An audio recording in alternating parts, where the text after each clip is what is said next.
All right, we are live at the John Bartolo Show. I'm really excited about this guest. This is going to be an awesome time. I've had the opportunity to not only spend time with this guy, I think we spent a few hours together at the Leatherneck Club in Vegas one year, and through mutual friends, we've had the opportunity to spend so much time together. I have the most respect for this guy. Whenever I refer to friends of mine in the business or people I know, this is one of the guys that was a pioneer in the business in terms of creating not only his own genre, his own niche in the business, but also carving a path that wasn't exactly the most popular. He blended fitness, he blended training, he blended firearms, he blended all the kind of crazy stuff that we see today instructors out there doing. So we got the one and only Pat McNamara on today. What's up, Pat? Hey, brother. Thanks so much for having me on. I appreciate it. Of course. I've always had the most respect for you. You've been a trendsetter in the business for so many years, and you've done so much. It's been an exciting year for you. I've loved watching your arc in so many ways and all the things that you've done, and you don't need to hear it from me, but you've had the opportunity to do so much cool stuff in the business. Does it ever get old? You know what? It doesn't get old, but I got to admit that I'm getting a little bit tired just from the amount of work that I've been doing. So I plan on dialing it back a little bit yet next year. Oh, absolutely. Got to take some downtime, right? Recoup, Yeah, rest, man. regroup. Yeah, I'm 7 days a week, man. I'm turning and burning. I'm rocking and rolling. Oh, absolutely. But it's been exciting to watch, you kind of come into your own the last 2 or 3 years. And in the years I've been in the business, you've always been someone that I've looked up to in a way with your work ethic and your get out of bed mentality and just get it done. I joke all the time, you literally wrote the book on blending fitness, firearms, and work ethic all into one. It's so exciting to see the last 18, 24 months, you get the opportunity to go on Rogan and have some of these opportunities come your way. It's really amazing. How is that feeling? Yeah, it feels good. It's I trickled into the industry pretty slow, but started a popular YouTube channel. That kind of launched me in like the social media world. And then in the past pretty much like 5 years, I kind of really took off because I've got a great wife who supports me. She's my biggest fan and greatest support mechanism. So she was able to help me like blast off and explode on the social media front and allow me to be creative, to exercise expeditionary mindset, free thinking, free creative thought, and also, raise the bullshit flag when I was doing crap that was probably, out of my wheelhouse. Of course. I think but it's been good. Yeah, I think we all get out of our wheelhouse sometimes, right, Pat? Yeah, man. I mean, yeah, of course. But the thing is, too, I mean, if we don't explore that, then we have no idea, what we could have missed. So it's good to explore different routes, keep shit in the pipeline. I mean, my pipeline is jam-packed, but I keep jamming more crap into it because, I don't want to miss an opportunity. I agree with, it's funny you say that. I think that's so true. I think, we're all blessed in so many ways to get up every day and do things that we love. And you don't want to say no to anything. It's kind of like everybody wants to go to the club with the longest line, but at the same time, you want to get it all in, right? So it's one of those things, you just have to balance it with life, and it's more of a work-life balance and creating a little bit of like continuity between what you're trying to do and what you need to do, and having that flow really easily. You are so unique in that, Pat, in the early days before Tony got on the scene and other guys, you were the original guy who was out there flipping tires, doing some crazy stuff, throwing bricks around, lighting yourself on fire. And I joke about that all the time. And I know you talked about it in depth a little bit on Joe's show, but it's really exciting to see you kind of develop that work with what you have around you mentality. And I think that's a lot of fun, and I think that's exciting, and I think that's what draws so many people to your training. Where does that come from, and where was that kind of born out of? Well, the mixing, the physical stuff with the shooting, when I started that YouTube channel, somebody had commented, yeah, well, that's fine, but, what if your heart were accelerated? So I thought, you know what? Well, let me show them how I really train. Right. Let me do some YouTube crap about the stuff that I really do. So I started doing these shot impossible videos, and it really exploded. Now people, it's a double-edged sword, because some people think, damn, man, if I go to a Pat Mac course, am I going to be climbing over walls and flipping tires and pulling trucks and jumping over crap and throwing sandbags? It's not like that. My courses are educational based, or they revolve around sports psychology. So I have a performance-based training methodology, and it's just a learning experience. You know, that all the crazy stuff is for me.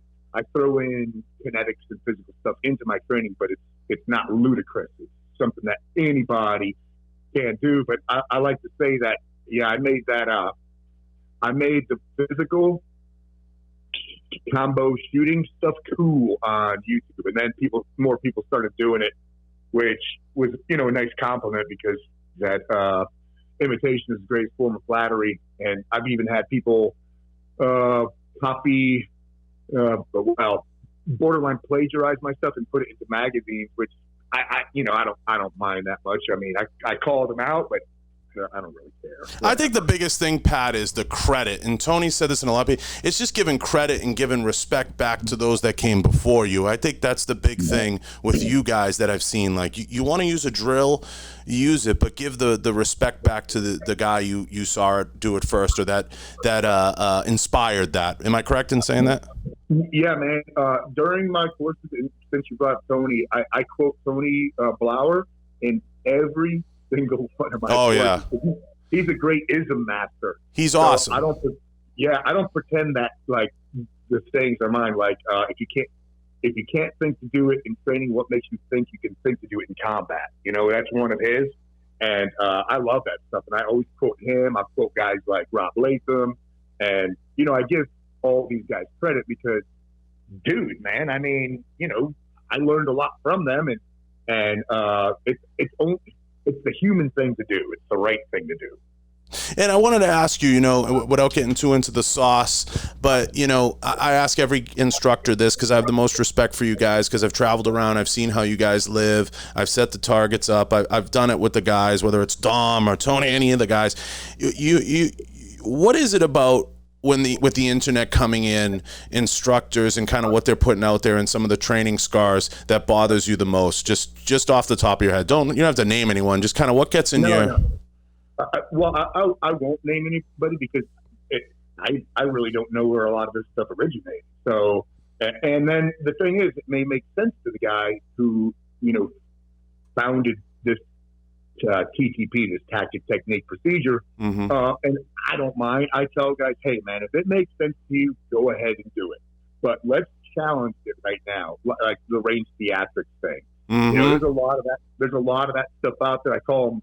They're not so much training scars, but they can be detrimental in a firefight, because it works on a flat range. You know, we do a lot of stuff on a flat range. When guys come to my course, I tell them, here's the range rules. It's not flat range. There is no down range. Range rules are Walmart parking lot. So it's a 360-degree range. So we've got to be switched on with muzzle awareness, finger off the trigger, all that stuff. But there's a bunch of them, you know, scanning and assessing. I'm like, dude, would you ever in a million years shoot a guy, snatch the gun back, look left and right, and then reholster? Ever? You wouldn't. Never. If you shot a guy on the street, you would have to close on him. You would have to close on him with your gun out. You would have to clear the gun from him. Now you got to check his vitals to see if he's dead, or if you need to render medical aid. I mean, you would never in a million years do that. You know, snatch your gun back and look left and right. I mean, that's one thing. But I say, hey, man, don't do it in my course, but if it makes sense to you, go ahead and do it later. And that's an example, but there's tons of them. And I just make guys think. They go, holy crap, man.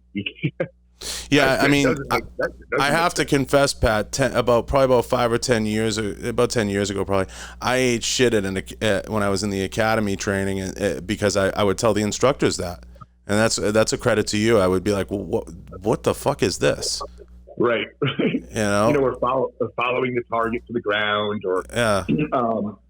the constant speed reloads and never attack reload ever. Ever. Never. So like in my classes, nobody does a speed reload. It's all attack reloads, and most of them just fall apart, man. They shit the bed with the attack reloads. I'm saying, guys, when would we do a reload? You would do it when you have to or when you want to. More than likely, you're going to do it when you want to. Mm-hmm. So be honest. How often do we practice that on the range? Yeah. And most guys are honest about it. They go, you know what? Fucking never, man. I never practiced that shit. It's all right. So my course, all attack reloads. Here's the difference, and I'll run through it real quick.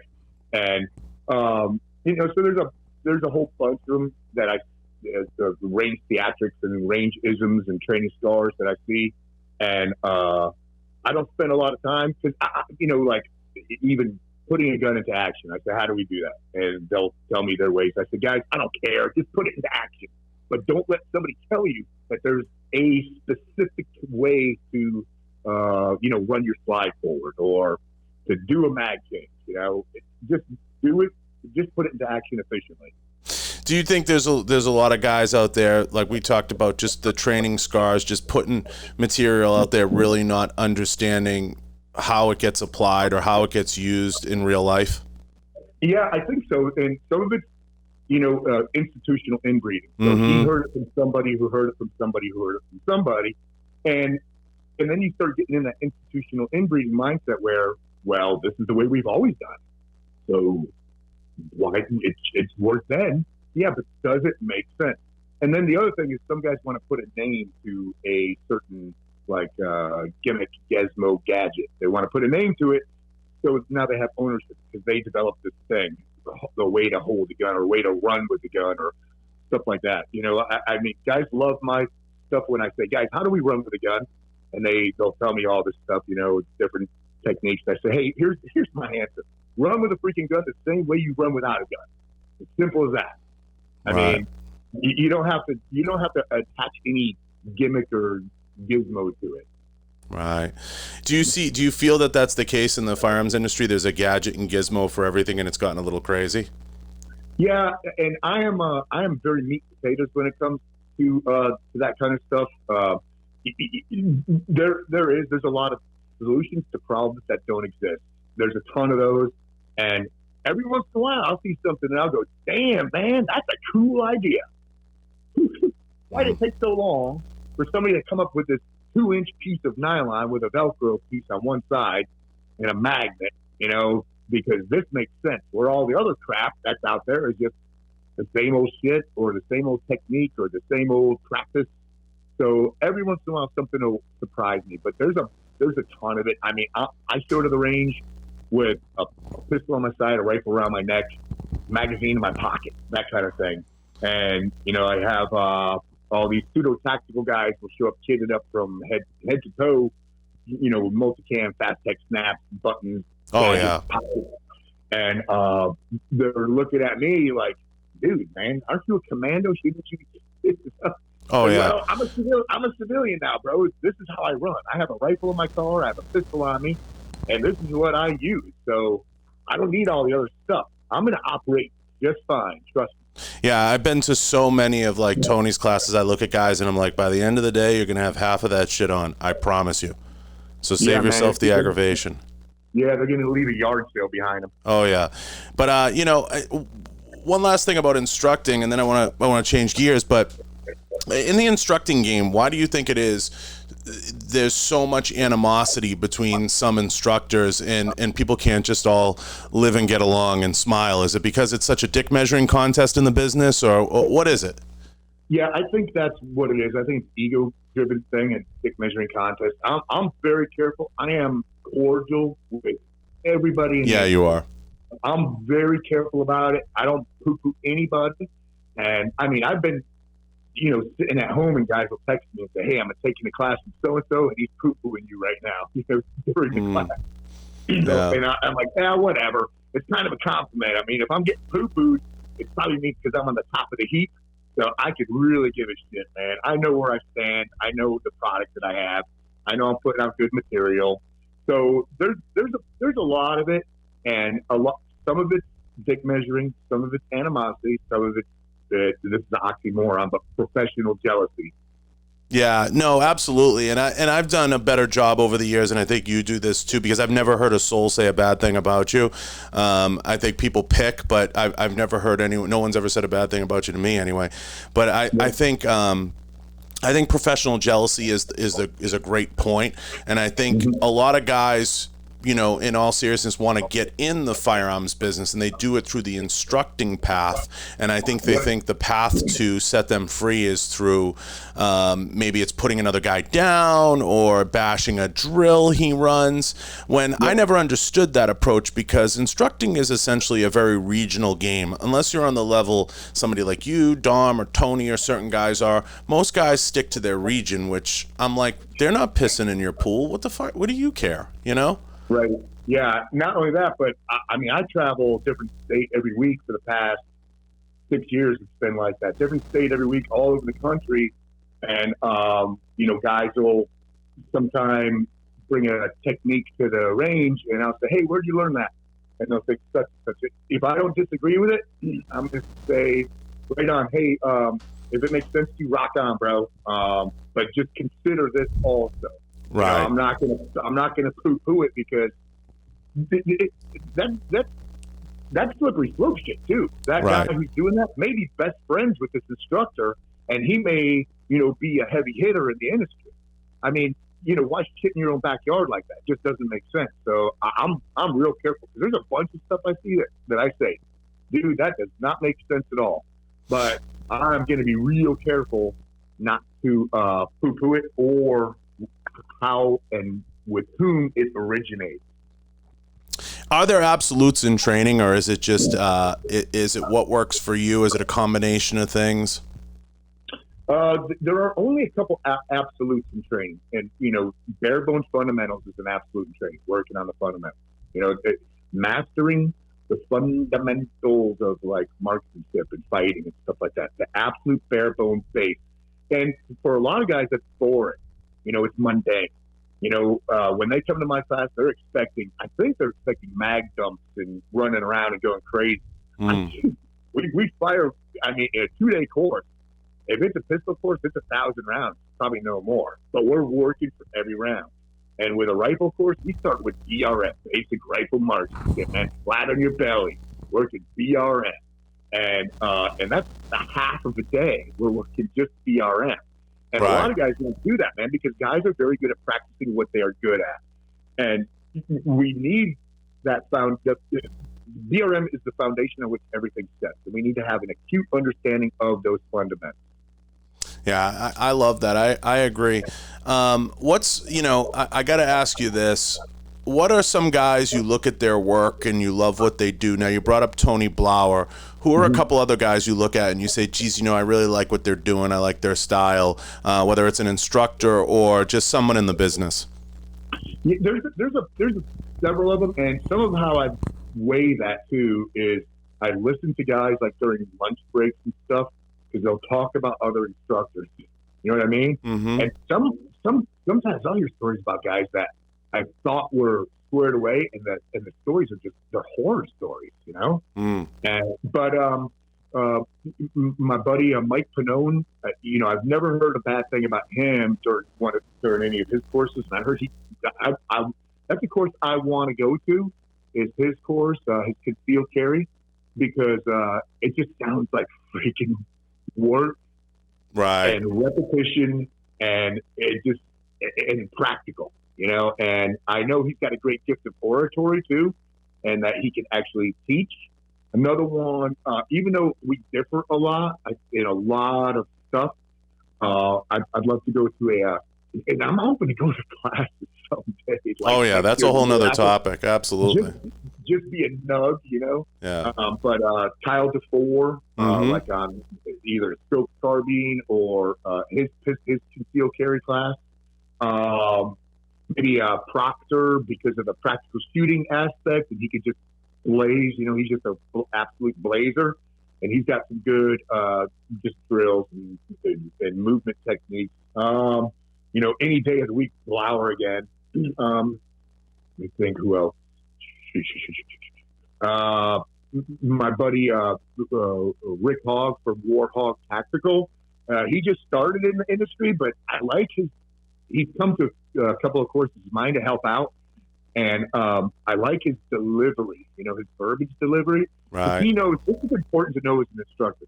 It's very important to be the right person who's going to say the right thing to the right person at the right time. It's important to know what to say, but more importantly, it's very important to know what not to say, how to say it. So Rick's good at that. I listened to his delivery when he was assistant instructing for me, and I thought, you know what, that is spot on, because for some guys it takes an eternity to learn that stuff, a long time.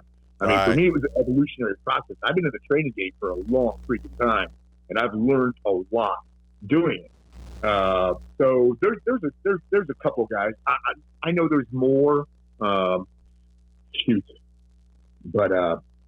I don't know. I can't think of. There's so many, but you named some really good ones there. I mean, Proctor alone is he's one of the best, if not the best. I mean, there's so many guys. Being in Vegas now, I pinch myself because every now and then I can get a little help from JJ, or Max is always in town. I just had Shane in town, so there's always a chance to get some good trigger time and dial in some good techniques. Yeah. But yeah, I mean, there's so many. There's more good guys than bad. Would you agree with that, Pat? Yeah, 100%. And the other thing is there are, bare bone basic civilians out there. Because a lot of guys think, well, let me see this guy's credentials. Was he freaking a commando, a cop, career cop, and stuff like that? I don't think it really matters that much. As long as he's got a good message, he's technically, tactically proficient and is a good coach, on the line. I'm not sure if his credentials matter that much, because one of the things that gets my goat is there's a few rest on your laurels motherfuckers out there. Well, I did this, so therefore you got to freaking listen to what I said. You know what? Yesterday's yesterday, man. I mean, I was a bad motherfucker yesterday, but I'm also a bad motherfucker tomorrow. I like that. And I think, I think by and large, we talk about this a lot. You're teaching to the bottom of the pyramid, so there can be some great civilian style instructors out there teaching some basic concealed carry methods out there. Don't rule those guys out. But what do you see? Yeah, I mean, there can be some guys out there, as long as they're staying in their lane. I feel once you start to employ tactics, that's where things start to take a turn. Right. Yeah, they could, right. 100%, but there's civilians out there who are 100% civilians who have put a lot of thought into it, and they've taken a lot of courses, and they get bits and pieces from different dudes, and they'll credit those dudes too. Yeah. But they're good with their concealed carry and how they're carried and why, and they could bring up anecdotals about this situation happened in this store, and this was the course of action, but think about different courses of action. So yeah, it's not right, because I have worked while I was in the military with like some equivalent, guys in flowers industry who started teaching tactics. And I said, bro, you got to be careful around about teaching tactics to these dudes. You guys, man. I mean, these guys, just be careful. Tread lightly, because they will shut you down in a fucking nanosecond. Yeah, you're getting into dark water. And the term, before like Tony at Real World Tactical or Tony Blauer and I have discussed this, the term we use a lot of times before a class, or we'll say, hey, has anyone here had any formal training? To try to see who's been, beyond being a civilian, who's trained formally or trained, with a highly notable instructor for more than a day, a week-long training, anything intensive. So you get a little bit of understanding of who you're on the range with and who's had some pretty intensive stuff. Yeah, man. Yeah, I and this is just me personally, but I don't do that. I do a personal interview with everybody, but it's a meet and greet. Hey, how are you? What's your name? Where are you coming from? What do you do? I take a look at their gear, and I try to, through deductive reasoning. Oh, sure. With the first couple basic drills, determine if they've had to what level of training they have had, and then I'll query them. I go, bro, you got great skills. How many classes?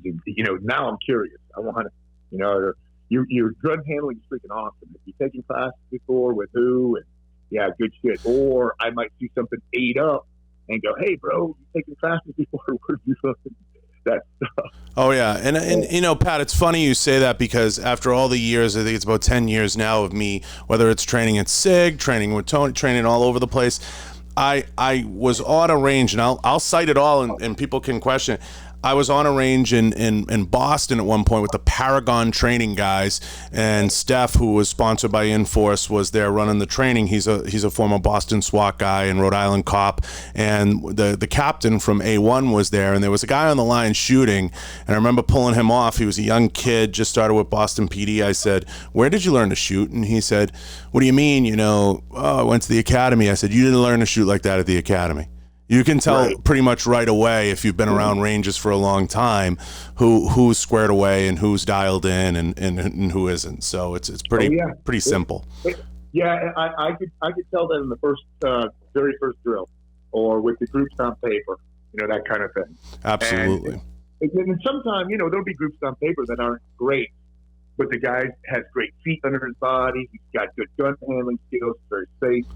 So, you know, I don't mind that. Because, yeah, there's always going to, you know, nobody's perfect. And we talk about this a lot in all training. And the term, I think it's Tony Pignato and I or somebody else coined is, you know, just like in baseball, you have a 5-tool player, you have 5-tool shooters. Can they move? Can they shoot?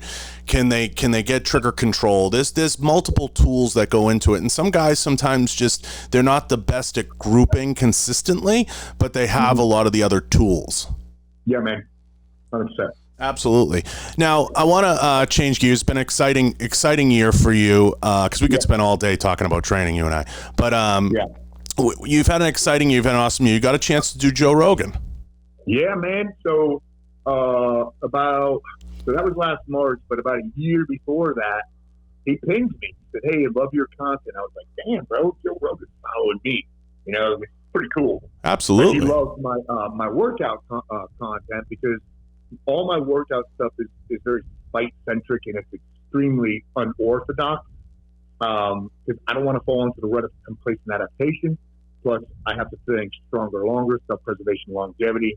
I do a bunch of, you know, I don't know, let's say oddball or unconventional stuff, but it's very good for you. It's very safe, you know, and I'm always looking to confuse my body. You know, I'm looking for a void. I mean, I found one today. I just got back an hour ago from my gym, and I found one, and always exploring that. But Joe asked if I'd be on the podcast. He was running 4 courses a month, and I couldn't do it. I had to turn him down. Oh. Yeah. So I pinged him in March of this year, and it was like the first week of March, and I said, hey, you know, what are the chances of him getting back with me? Because he's got to, you know, I know what it feels like to be inundated online with IG messages, emails, and stuff like that. So I can't imagine him. I mean, he's got to have, you know, a couple people going through his traffic to cycle through the bullshit. But I pinged him and said, hey, I've got some time. Maybe I could, you know, join you on your podcast. And he pinged me right back. And he said, sure, how about next week? I was like, holy crap. Stand by. I went and checked to see if there was a ticket, you know, if I could get a ticket. And yeah, it was easy. I said, yeah, I could do it on the day he mentioned. So I did it one day. I flew out to LA nonstop, drove up to his neck of the woods, went in, met a great dude. When I went into his office, you know, you walk into this gym and there's movie relics and stuff like that. And there's a 70s vintage pool table. It's beautiful, 9-foot table. He's a big pool player. Yeah, he was an aspiring pro.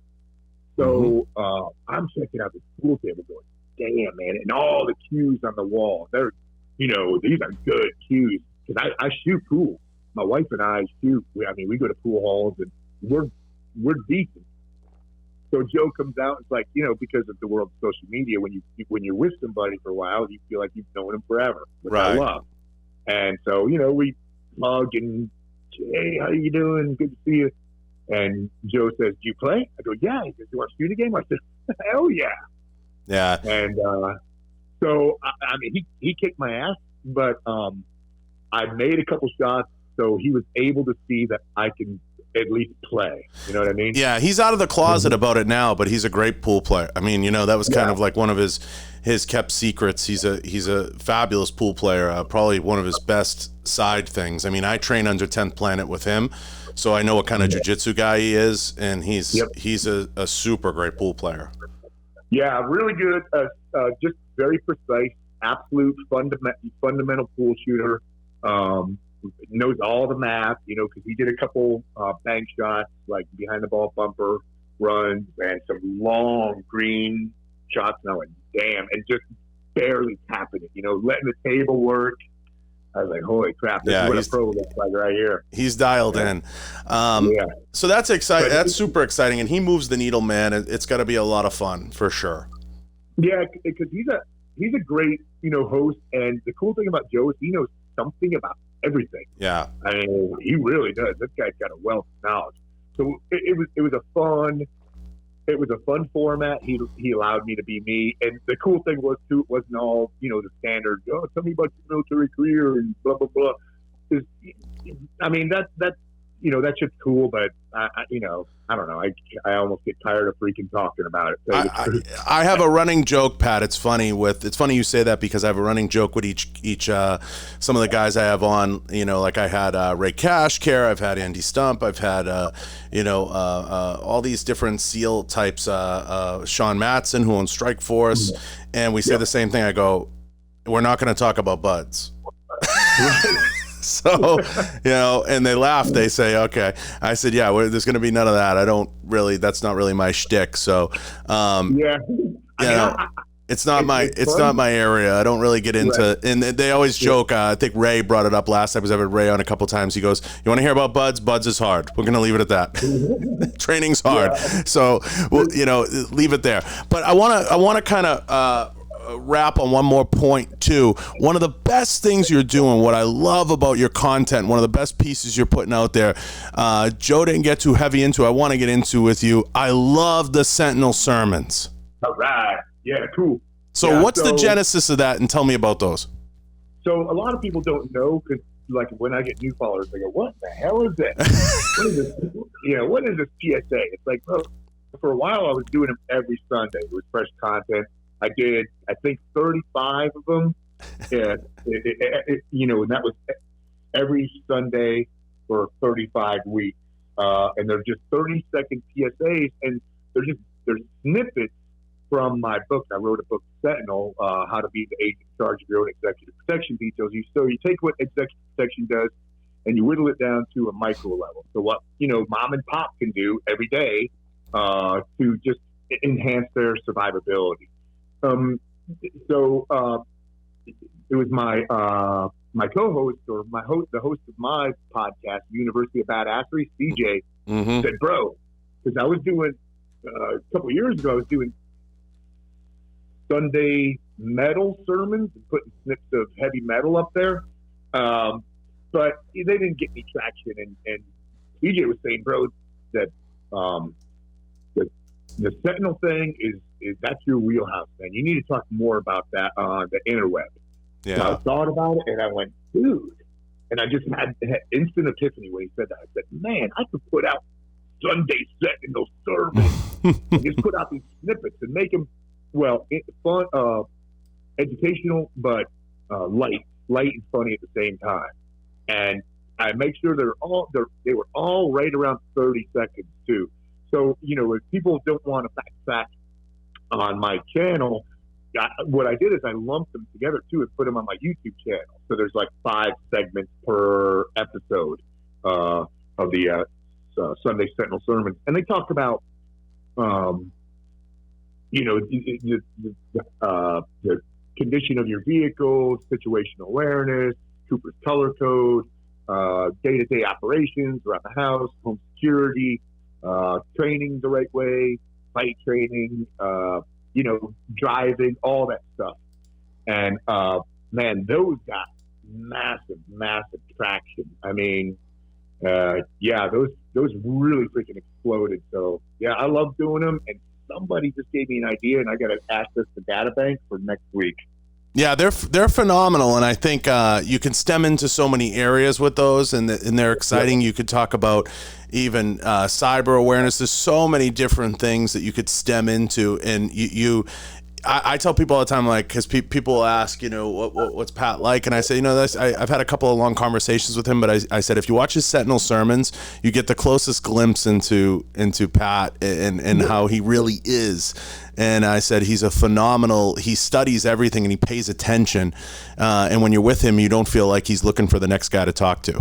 And he with those sermons, you really feel like you're talking right to the person, and you genuinely give a shit, which is the most important.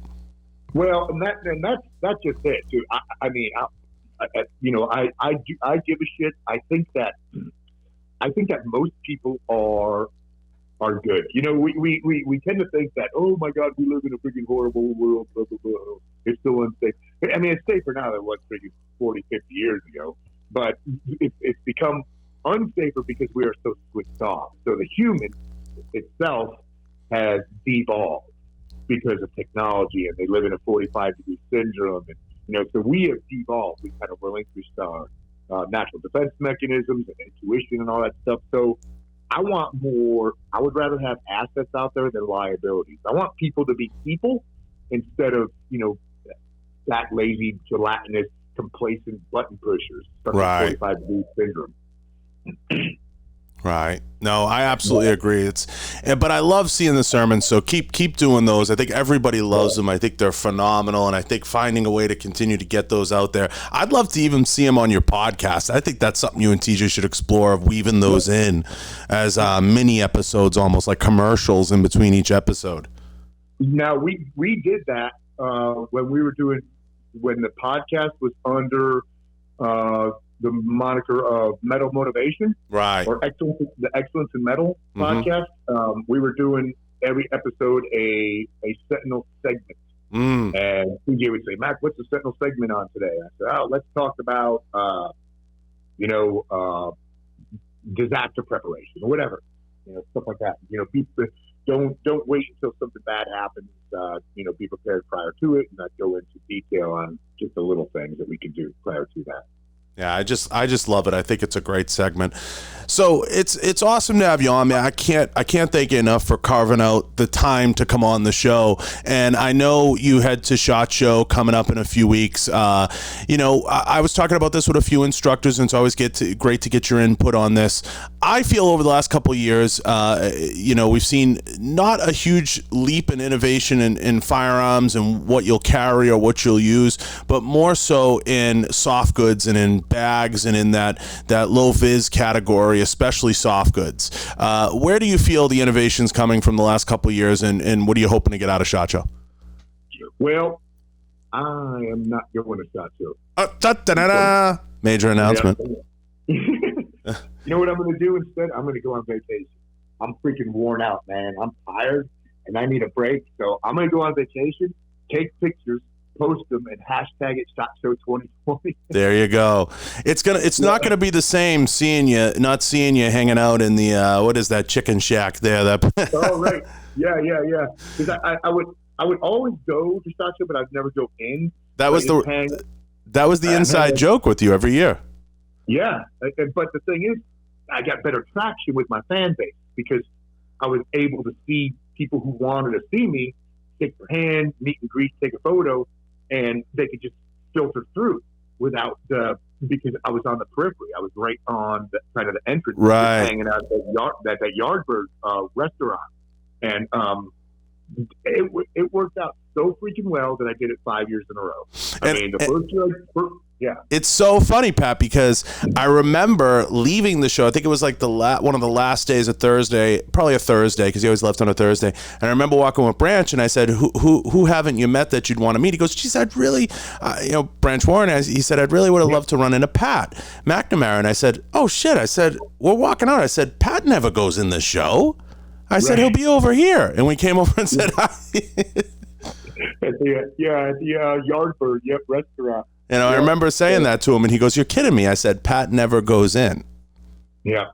So that was the running joke. Yeah, it's so much more traction, doing the way I did it, way better for because I don't need to set up a booth. I don't need to advertise myself or promote any gear, really. I just owe it to my followers and fan base to meet them and say thank you to them. So that was the best way to do it. And damn, man, it paid off for them. You know, it was exhausting to me, but paid off for them. Well, you've always been someone who's inspired and driven me from afar, and watching how you carry yourself and how you do things. And you've always been one of those instructors I've looked at and said, you know, to this day, when people say, geez, who would you take a course from? I said, look, you know, 10 pounds ago and 5 years ago, I would have loved to run around with Pat and have some fun over a weekend with him. I said, but, you know, I said, that's, you know, I always tell people that's one of the guys that was one of the originals. And I always try to give you credit. So you've always been a bit of an inspiration to me from afar, for sure. Thank you for that. I appreciate it. Let everybody know where they can find you, and shout out any sponsors you want to shout out or anyone that's helped you along the way.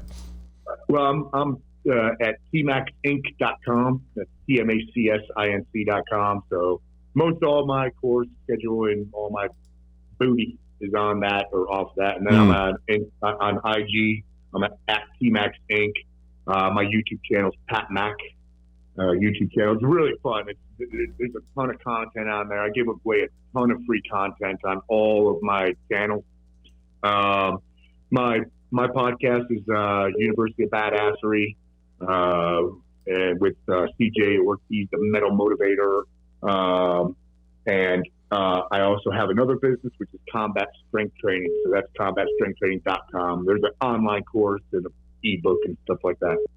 Yeah, and we'll put all the links down below. And Pat, I can't thank you enough. I appreciate you taking the time to just kind of rap with me and shoot the breeze. It means a lot, and you're one of the pioneers, man, for sure. And I hope when people look back and they cite a lot of the things that they see out there, they remember some of the guys that came before them, for sure.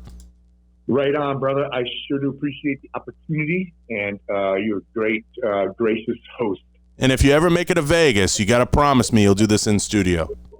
Oh, right on. Absolutely. 100%. Absolutely. And I'd love to eventually get you in. I guarantee if I teed something up and I got you and Tony Blauer, and it would be amazing. Yeah, that would be a good duo right there. We get along well, man. We have a great dynamic. Yeah, he's phenomenal, and he was in here, and I had a blast with him, and he already wants to come out and do it again. But I can't thank you enough, man. I really appreciate it. I really appreciate you taking the time, and can't thank you enough. And I hope you have a great SHOT Show, a fabulous holiday. You, your family, and all your loved ones enjoy it. And make sure you check out all Pat's links. Check everything out. I'll put them down below. And if you get the opportunity, I know Pat's pretty gracious about answering messages, but remember to slide in the DM appropriately. Right on. Right on. All right, we're going to cut out. Thank you, Pat. I will talk to you soon, and thank you to everyone listening.